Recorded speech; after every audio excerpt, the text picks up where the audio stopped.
So definitely I agree that they're a loser. My number one though was the Nets. For a couple reasons. Interesting. Okay. Yeah, I have a couple reasons.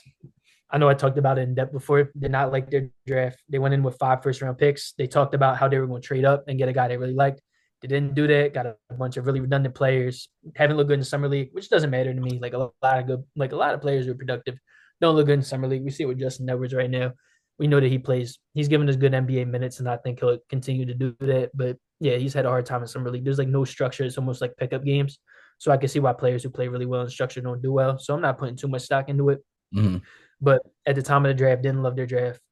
They didn't trade up using the 5 picks like they said they were going to. They had all this cap space that they were going to use like for a trade or something. They could have did with these 5 first round picks. Have not used that cap space for anything except to absorb Michael Porter Jr.'s contract. I thought they sold too low on Cam Johnson. I thought they should have traded him before so they could have tanked better last year. Saying by that, yeah, yeah. Um, I thought the Nuggets pick, yeah, it looks pretty good. But what they got one pick, and it's not in the near future, which I guess you don't want when you're trading for a Nuggets pick because they have Jokic. But I Mhm. thought they could have gotten better assets than that Nuggets pick. I thought they could have got a couple first round picks Mhm. for Cam Johnson they did last year. And you know what? Like Michael Porter Jr., he gets like a lot of shit from people. I don't think he's that bad of a basketball player. I actually think he's a pretty good basketball player. Will he look worse than he does next to Jokic? Yes.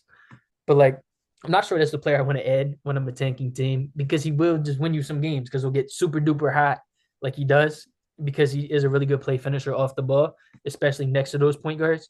So I Mhm. think I wouldn't be surprised if they get hot for like a couple games and they win more than they want to, and then they fall again in the draft lottery because they win too many games because they had Michael Porter Jr. on the team. And Mhm. yeah, he's not as good as Cam Johnson, so he's not going to win you as many games as Cam. But like, I don't know. You don't trade up with the 5 picks. I don't like the players you took with the 5 picks. I don't like the value you got for Cam Johnson. You didn't do anything with the cap space. The one win I think they have right now is that Cam Thomas has no leverage because teams don't have money. So I don't think they're going to have to give a huge contract to Cam Thomas, who looked really good under Jordy Fernandez because Jordy Fernandez is a fantastic coach with a Yep. really bad roster. And Cam Thomas in his like limited time last year, he was hurt. I don't know if he was actually hurt or they were just heading out because they were tanking.